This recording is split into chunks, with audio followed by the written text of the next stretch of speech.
Hello la famille, bienvenue sur Van MSD. Est-ce que ça va chez vous? De ma part, tout va bien par la grâce de Dieu. Aujourd'hui, je vous reviens avec une nouvelle vidéo conseil. Aujourd'hui, on va parler de la virginité. Oui, comme vous l'avez bien entendu, on parle de la virginité. C'est un sujet vraiment qui est un peu négligé ces derniers temps. Les gens se disent que la virginité n'a plus d'importance. La virginité, ça sert plus à rien. Aujourd'hui, je veux vraiment vous montrer noir sur blanc des avantages de rester vierge avant le mariage. Ok, attendre jusqu'au jour de mariage pour connaître son homme. On ne sait jamais, peut-être vous avez une amie qui est sur la balance. Elle se demande est-ce qu'elle peut rester encore vierge ou bien elle peut juste se livrer comme ça. Partagez-lui cette vidéo, ok? Ou bien si vous êtes encore vierge, je vous demande de rester jusqu'à la fin et voir vraiment que vous êtes sur la bonne voie. Et peut-être celles-là aussi qui ont de jeunes sœurs qui veulent vraiment conseiller. On ne sait jamais, partagez-lui cette vidéo. On ne sait jamais, peut-être ça peut l'aider. On se retrouve juste après le générique pour le vif de notre sujet.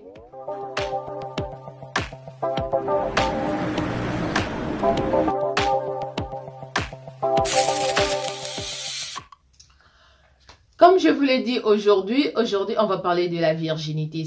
C'est un sujet un peu plus tabou, c'est un sujet un peu plus osé. Mais je me suis dit, pourquoi pas utiliser ma chaîne pour aider peut-être quelqu'un qui est peut-être dans l'ignorance ou bien quelqu'un peut-être qui veut s'élancer à autre chose qui n'était pas peut-être son idée ou bien, je ne sais pas, par des mauvais conseils ou autre chose qui veulent lui faire changer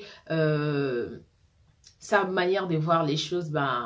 Aujourd'hui, je me suis dit, je veux juste vous montrer quelques avantages qui peuvent vraiment vous pousser à rester vierge jusqu'au jour du mariage. Je les ai notés un tout petit peu. Lorsque vous allez me voir en train de regarder en bas comme ça, j'ai mon petit papier là où j'ai noté mes petits avantages. Premièrement, c'est un avantage spirituel.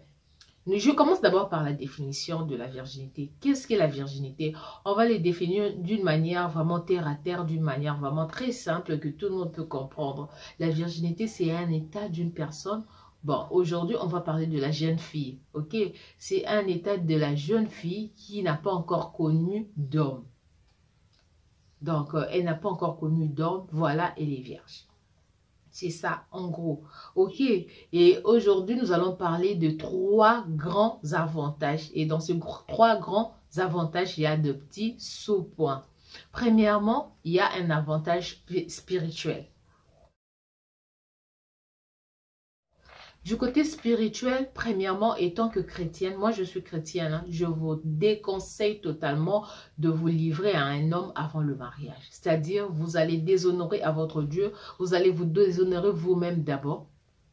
C'est vraiment, c'est déshonorant étant que chrétienne, parce que dans la Bible, c'est interdit, la fornication interdite en fait. Et toi, une fille de Dieu, tu ne peux pas aller forniquer just like that, juste comme ça, par influence où tu en avais envie. Et tant qu'une fille chrétienne, une fille de Dieu, tu dois vraiment t'abstenir. Deuxièmement, 1 plus 1 égale 1. Lorsque tu mélanges le corps avec quelqu'un, vous devenez un. Il y a un esprit, vous allez ramasser des esprits en fait. Vous allez ramasser des esprits chez l'autre. Et si quelqu'un a commencé déjà ce chemin-là de connaître les hommes, c'est vraiment difficile qu'elle arrête, à moins qu'elle ait cette grâce-là, à moins que Dieu puisse l'aider à vraiment à stopper en fait. Parce que la plupart des cas, c'est pas toujours évident. À 90%, les jeunes filles qui ont été déviergées, ce ne sont pas les mêmes hommes qui les épousent. C'est vraiment rare. C'est à 10% les mêmes hommes qui vous ont déviergé avant le mariage vous épousent. La plupart des cas, lorsqu'on te dévierge, il y a toujours quelque chose qui ne va pas. Il y a toujours que cet homme-là, il n'était pas fait pour moi. Il y a toujours des histoires comme ça et puis vous vous séparez. Lorsque tu te sépares avec celui-là, tu t'en vas comme ça. Et si tu n'es pas forte, tu te rencontres encore avec un autre homme, avec un autre gars, il peut t'influencer encore parce que tu n'es plus vierge. Je vais te dire, tu veux te garder, pourquoi moi je vais t'épouser. Là-bas, on t'a pas épousé, mais tu as donné. Et ici aussi, tu vas donner. Et comme ça, et tu vas partir d'esprit en esprit. Tu vas sentir que tu commences à accumuler des histoires en fait. Parce que lorsque vous vous rencontrez d'une manière intime avec un homme, il y a deux esprits qui se rencontrent. Il te livre son esprit s'il n'a pas un esprit sain. Et toi non plus, tu n'en as pas. Vous partagez en fait les esprits. Et c'est quelque chose qui n'est pas vraiment très bien spirituellement. Tu vas avoir des combats, tu vas avoir des histoires qui ne marchent pas dans ta vie. Tu vas commencer à dire que, oh, cette tante m'a fait ceci, celle-là, oh, c'était comme ceci, comme cela. Dieu ne m'écoute pas. Non. Il y a des histoires que tu as ramassées par-ci, par-là. Lorsque tu te gardes vierge, du moins tu es épargné à cette histoire-là. Tu es vraiment épargné à ces esprits-là. Tu es vraiment bien gardé. Troisième avantage, toujours dans le cas spirituel, le sang de la virginité, c'est une alliance en fait. Lorsque vous voyez dans la Bible, Dieu, lorsqu'il faisait l'alliance avec un peuple, avec le peuple d'Israël, il utilisait toujours le sang. C'était toujours le sang. Lorsqu'il avait demandé au peuple juif qui va passer en Égypte, vous vous rappelez de cette histoire-là. Qu'est-ce qu'il avait dit? Il avait demandé aux enfants d'Israël d'appliquer le sang. Et il va passer, il va savoir que ça, c'est mon peuple. Ok. Et les Égyptiens ne connaissaient pas ce petit secret. Il l'avait livré à ses enfants. Et ce sang-là qui sort lorsque tu étais vierge et tu as connu quelqu'un, ce sang-là qui sort, c'est une alliance que tu as faite avec cette personne-là. Et cette alliance est spirituelle dans la plupart des cas. Et toi, une fille de Dieu, tu ne peux pas faire une alliance avec quelqu'un avec qui tu ne vas pas rester toute ta vie. Si par exemple cet homme-là pouvait te marier, gloire à Dieu. Mais c'est toujours un péché parce que c'est de la fornication, vous l'aviez fait avant le mariage. Et maintenant, c'est pire lorsque cet homme-là ne t'épouse pas. C'est-à-dire tu as fait une alliance avec quelqu'un. Tu as fait une alliance avec quelqu'un avec qui tu ne vas pas rester. Vous voyez que c'est encore un peu plus grave que ça. Donc, ça n'a pas d'importance. Étant que chrétienne, vraiment, ces valeurs-là spirituelles ne nous permettent pas de le faire. Ok? Deuxième grande raison. Donc, le premier point, c'était spirituel. Le deuxième point, c'est moral. En fait, dans le moral, nous allons avoir le tout premier point, c'est le respect. Lorsque tu te gardes vierge, d'abord, tu te fais respecter. Ah oui, c'est un respect, même si les gens vont dire que non, c'est pas... Non, non, non, il n'y a personne qui va t'injurier pute, en fait. Tu ne seras jamais pute devant les yeux de quelqu'un. Aux yeux des gens, non, non, tu ne seras jamais pute. Donc, c'est d'abord ton propre respect. Tu te gardes vierge, tu te gardes saine. Il n'y a personne qui a connu ton corps, il n'y a personne qui connaît ton corps. C'est-à-dire, il y a déjà du respect dedans. Ok, demandez aux hommes, une femme qui n'a jamais connu, il la respecte parce qu'il ne connaît pas la position de cette femme-là. Cette manière de se connaître, cette intimité-là, crée une manière d'amitié vraiment très profonde. Et une amitié comme ça peut même, si ça continuait et ça allait dans le mauvais sens, ça peut même amener une sorte de mépris en fait. Un homme qui veut te mépriser, un homme qui te connaît sexuellement peut te mépriser facilement. Premièrement, c'est ton propre respect. Un homme qui te connaît sexuellement, il peut facilement te mépriser lorsque les choses tournent en mal. Ok? Mais si tu n'as pas connu, et même si vous vous séparez, il n'y aura aucun souci. Parce que aujourd'hui, nous avons sur la toile, il y a beaucoup de vidéos qui sortent de jeunes filles qu'on a publiées, l'homme l'a publié, oh, c'était comme ceci, comme cela, elle couchait avec un homme, on l'a publié. Pourquoi? Parce que d'abord, premièrement, cette fille-là ne s'est pas gardée vierge, et deuxièmement, elle ne s'est pas fait respecter, en fait. Si du moins elle pouvait se garder vierge, si du moins elle pouvait se garder saine, il n'y aura pas eu de vidéos comme ça qui pouvaient circuler sur elle, sur la toile. Ok? Si un homme a eu ce courage-là de faire sortir une vidéo de toi, c'est-à-dire, premièrement, d'abord, tu t'es laissé aller. Et lorsque tu t'égares vierge, lorsque tu t'égares de saine, lorsque tu te livres pas comme ça t'épargne toutes ces histoires-là. Ça te donne ton respect et ça t'épargne d'abord de ces publications-là, de ces chantages-là. Des chantages comme ça, tu es épargné de ça. Et troisièmement aussi, vous allez en profiter plus tard en fait. Vous allez sentir que vous allez en profiter plus tard. Aujourd'hui, il y a beaucoup de mariages. Le jour même du mariage, l'homme et la femme ne font rien en fait. Ils ne font rien après le mariage, après la bénédiction nuptiale. Normalement, un couple des gens qui se sont jamais connus sexuellement. Ok? Ils ont cette envie-là qu'on puisse vite les bénir, qu'ils rentrent à la maison et peut-être qu'ils essaient un peu. Ça sera pour leur toute première fois. Mais aujourd'hui, vous allez sentir que les maris ne sont plus pressés de rentrer. Hein. Les maris ne sont même plus pressés de sortir de la salle. Ils sont là tellement qu'ils ont trop fait ça. Tellement qu'ils en ont même plus besoin. Ils étaient déjà mariés. Ce qu'ils ont fait là, c'était juste la formalité. Je pense que moralement, c'est plus quelque chose de bon. Je sais qu'il y aura beaucoup de gens qui vont dire que la virginité, c'est quelque chose de démodé là. C'est quelque chose de démodé, ça sert plus à rien. Mais celles-là qui veulent garder leur respect, celles-là qui veulent éviter des chantages, celles-là qui veulent profiter de ce moment-là, lorsqu'on vient de vous bénir, lorsque vous venez de passer votre mariage nuptial et vous voulez vraiment en profiter profondément, gardez-vous vierge. Vous allez me remercier après avoir appliqué ces conseils. Troisième grand avantage, raison physique. Ça, ce sont des raisons physiques, ce sont des raisons palpables. Personne ne va me dire le contraire, ok?